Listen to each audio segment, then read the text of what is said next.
Hey guys, what's up? I'm Erin and welcome back to the channel. Now, I love the FIRE movement. I think there are so many phenomenal things about it. It forces you to be acutely aware of your money. It gets you budgeting, tracking your spending, knowing exactly where your dollars are going, what is happening to them. It gets you investing and saving, taking advantage of compound interest, securing your own financial future, making you truly independent. It's also making people a better consumer because those in the FIRE community, they spend their dollars with purpose. They spend their money on things that bring value to their life. If I were to quote Marie Kondo, I would say they spend on things that bring them joy. And if you're living a life surrounded by things that have value and bring you joy, rather than engaging in wasteful and often rampant consumerism, well, that's a pretty good way to live.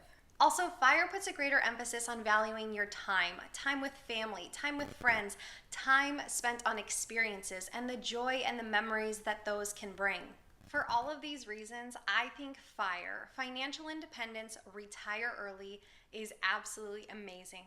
But I think there are some points where it really misses the mark. And for those reasons, I don't plan on doing FIRE, at least not until my 50s, but even then, I don't know. I would argue the vast majority of FIRE proponents don't really just want to one day retire into, well, nothingness. Those who are chasing the FIRE lifestyle, most of them don't just want to give it all up. Sure, some do. Some will save up enough and truly hate their job enough that literally one day in their 30s or in their 40s, they will throw in the towel on their professional lives and never look back. But most don't do that. After all, why would you want to retire at such a young age? For most, it's about stepping away from a job that is demanding so much of their time, their life, their energy, and into freedom. Freedom to sleep in, freedom to plan a vacation, freedom to control their schedule as they see fit. Now, if you look at it like this, those who in the FIRE movement, it's not that they don't want to work, it's that they want control of their lives. They want to live life on their own terms. They want the freedom to work when they want and how they want. Now, the type of person who pursues the FIRE lifestyle, they're a naturally hardworking bunch. They're generally very accomplished and ambitious. They're the type of person who doesn't just one day just stop and retire. Instead, they grind and sacrifice today in hopes of a better tomorrow. And once they hit their FIRE number, they step away from the grind and into another career, generally one that they are more passionate about. Most people aren't passionate about retiring. Most people are passionate about doing something like yoga or travel or photography, but it's just that they know they can have a solid and secure income working their day job as a marketing manager, but it just doesn't really speak to them on a passionate level. So they work that job, they save their money so that one day they can be a totally financially independent photographer. One who gets to live out the career of their dreams, doing whatever they want, making as much or as little money as they want, because at that point, money is just a bonus. Money isn't all that necessary. I would argue that retirement isn't the ultimate dream. Instead, the goal is to live a life full of things that you are passionate about, work included. For most FIRE people, I think they look at their life as having sort of two acts. One, where they work hard at a job that gets them the check they need to save as much money as they can, so that two, they can move on to something that they are more passionate about, but not necessarily quitting. Because if you loved your job, why would you quit? The answer is you probably wouldn't.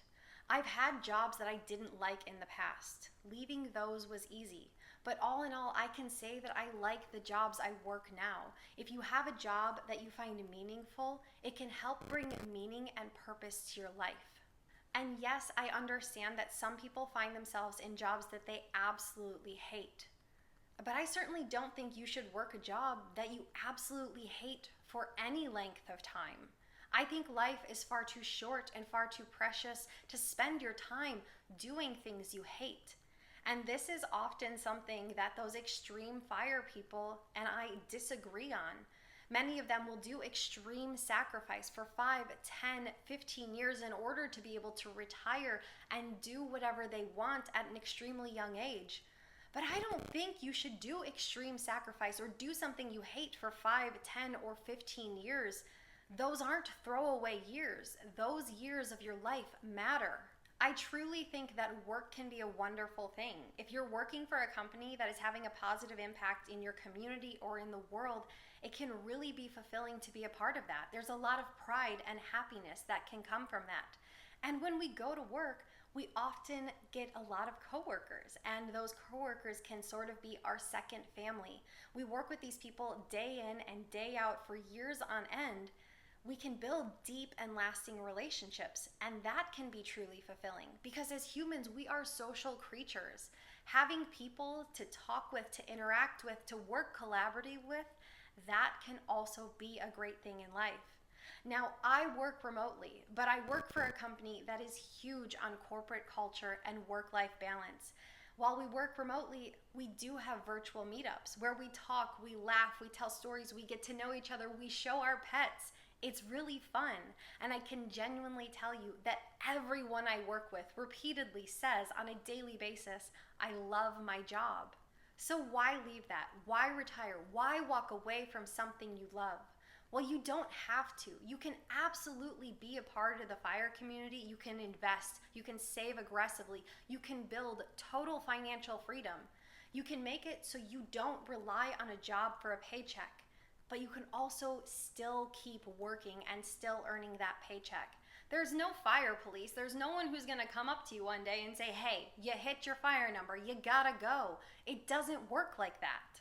I'm also not a fan of sacrificing too much. I'm all for cutting costs, reducing expenses, enabling yourself to save aggressively. Within reason. It can be taken too far. Yes, the idea is that you sacrifice today in order to ensure a better tomorrow, but it can be taken too far. There's a limit, and I think you know what I mean. If you cut back too much, you can literally cut the fun right out of your life. And if you're not enjoying life, well, you're kind of missing the point. Life is meant to be lived and experienced at all stages. Now, I'm not saying you need to drive yourself into debt to enjoy life, not at all. But you also don't need to be working 120 hours and not have a social life. What's the point of living in an amazing city and all you ever see is the view from your office window? Now, I know there's this sense of urgency in the fire community, as in I have to save it all now so that I can actually be young enough to retire and actually enjoy my money. I've never met anyone at any stage of life who's not enjoying their money. And newsflash, those who are 50, 60, and even 70 still have young hearts and young minds, and they are just as eager as you to take that beach vacation. Heck, I'm in my mid-30s and I still feel like I'm 20. I still act like I'm 20 most days. I don't want to act like an adult, but I also still want to be in bed by 10 p.m., but I was like that when I was 20 anyway. The purpose is to enjoy your life. You don't want to sacrifice so much today that you don't actually enjoy today.